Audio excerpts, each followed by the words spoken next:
Komisi Pemilihan Umum Provinsi Kalimantan Selatan terus mensosialisasikan tahapan penyelenggaraan pemilihan umum tahun 2019 dengan mengundang berbagai insan media baik cetak, elektronik, dan online di Banua. Kegiatan yang bertajuk Ngopi Bareng ini dilaksanakan di Aula KPU Kalimantan Selatan di Jalan Ayani Pal 4 Banjarmasin.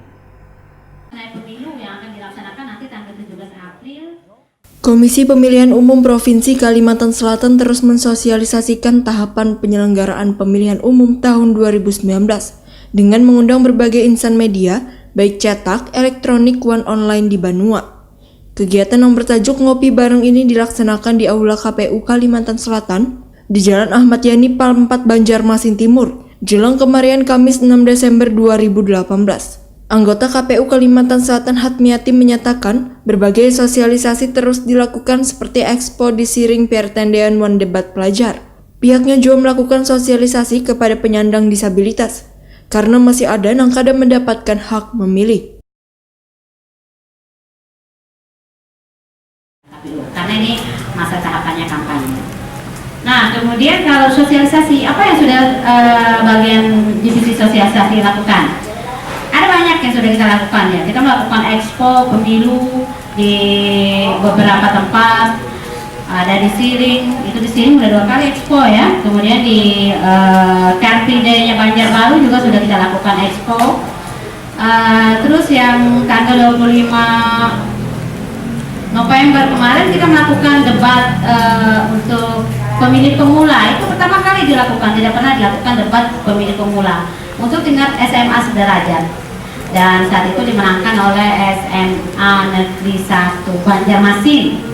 Kemudian juara 2-nya itu SMA Negeri 7 Banjarmasin dan juara 3-nya SMK Negeri 1 Banjarmasin. Jadi anak-anak berdebat. Nah, luar biasa itu kegiatan kita. Kita juga melakukan sosialisasi kepada pemilih disabilitas. Jadi para penyandang disabilitas atau disability ini kita sosialisasikan, dan memang ketika kita sosialisasi kepada mereka banyak hal terungkap. Ternyata mereka masih dianggap masih merasa diperlakukan tidak adil. Kemudian mereka juga merasa ada hal-hal yang tidak sepatutnya mereka terima, tetapi ternyata terjadi. Nah, kita usahakan untuk perbaikan ke depannya. Sementara itu, Ketua KPU Kalimantan Selatan Edi Aryansyah Waya ditakuni Prima TV memadahkan ada 3 aspek kerangka pemilu dalam rangka kepastian hukum.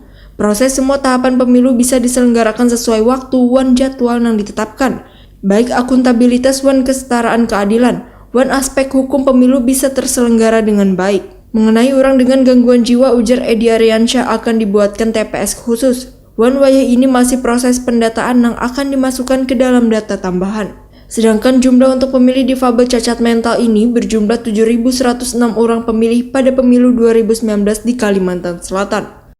Pemilih penyandang kemampuan berbeda yang kategori mental, kita tetap melakukan pendataan masuk dalam daftar pemilih tambahan.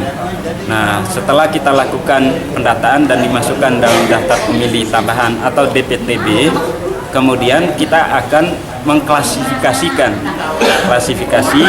gangguan mentalnya, dia jenisnya apakah sedang, ringan, atau berat. Kemudian data tersebut akan menjadi rujukan KPU mengkoordinasikan dengan instansi, lembaga, atau organisasi terkait dalam hal sosialisasinya, penanganan, pelayanan, baik untuk pemberian informasi terkait dengan tahapan-tahapan yang diselenggarakan maupun informasi pemberian hak pilihnya nanti, penggunaan hak pilihnya seperti apa. Kemudian untuk bisa menentukan langkah atau upaya bagi KPU dalam pelayanan pemberian hak pilih pada saat pemungutan dan penghitungan suara. Total DPT di Provinsi Kalimantan Selatan untuk pemilu 2019 yang sudah ditetapkan sebanyak 2.754.291 jiwa. Adapun jumlah DPT untuk pemilu 2019 terdiri dari 1.371.667 lelaki dan sebanyak 1.365.685 babinian. Pemilu 2019 di Kalimantan Selatan akan berlangsung di 13.077 titik tempat pemungutan suara di 13 kabupaten dan kota.